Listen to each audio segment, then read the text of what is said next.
এই হালুয়াঘাটে এবং আমাদের পার্শ্ববর্তী ধুবরা থানায় ইনশাআল্লাহ কোন ধরনের চাঁদাবাজি আর হতে দেব না। প্রিয় হালুয়াঘাটবাসী, আসসালামু আলাইকুম। আপনারা সবাই ভালো আছেন?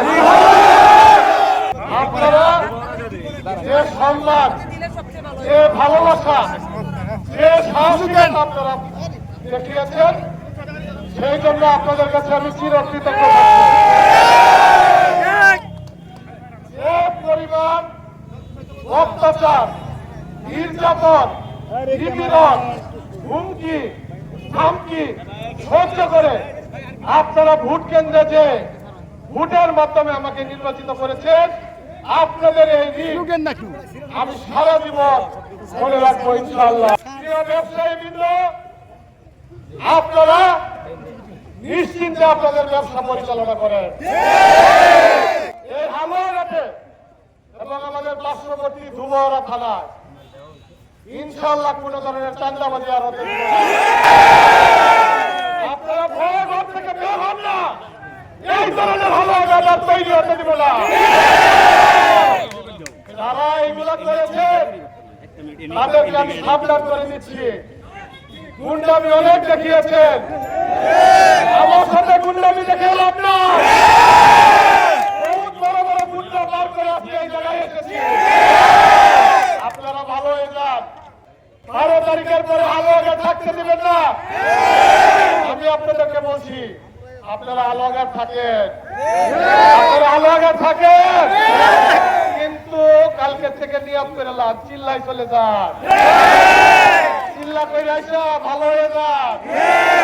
রোজার মাস আসছে সামনে, ভালো হওয়ার সুযোগ আছে, ভালো হয়ে যান।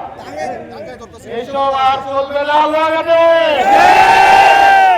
হালুয়াঘাটের মানুষ আজ থেকে মুক্ত। ব্যবসায়ীদেরকে বিনীতভাবে অনুরোধ করছি, কেউ যদি আপনাদের কাছে 1 টাকা চাঁদার জন্য দেয়, আপনারা বেঁধে রেখে আমাকে খবর দিবেন।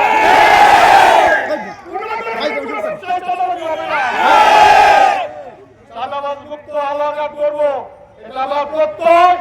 আমি যতদিন বেঁচে আছি এই হালুয়াঘাটের কাছে কোনো চাঁদাবাজ করবে না। আপনারা সকলে ভালো থাকবেন, আমার জন্য দোয়া করবেন।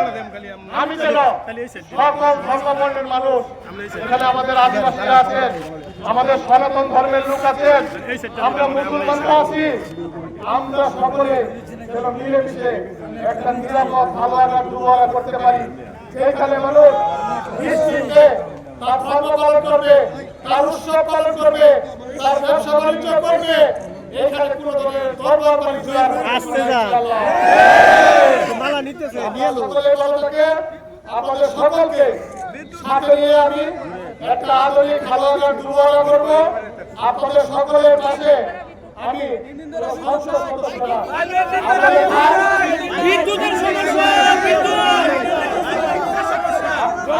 আপনাদের ভাই হিসেবে, আপনাদের বন্ধু হিসেবে আপনাদের পাশে থাকতে চাই। আমাদের এই এলাকার বিদ্যুতের সমস্যা আমি অবগত আছি। এই বিদ্যুৎ কিভাবে সমাধান করা যায় একটু সময় দিতে হবে। আমি কিন্তু যেটা বলবো সেটা করবো ইনশাআল্লাহ। আজকে বলে কালকে সমাধান হয়ে যাবে জিনিসটা এরকম না।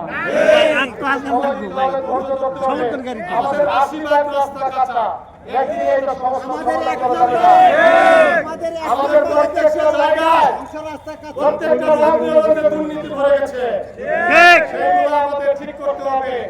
আপনারা আমাকে পরামর্শ দিবেন, আপনারা আমাকে সহযোগিতা করবেন। আমি আপনাদের সাথে নিয়ে কাজ করতে চাই, ভাই হিসেবে থাকতে চাই, বন্ধু হিসেবে থাকতে চাই, আপনাদের সন্তান হিসেবে থাকতে চাই।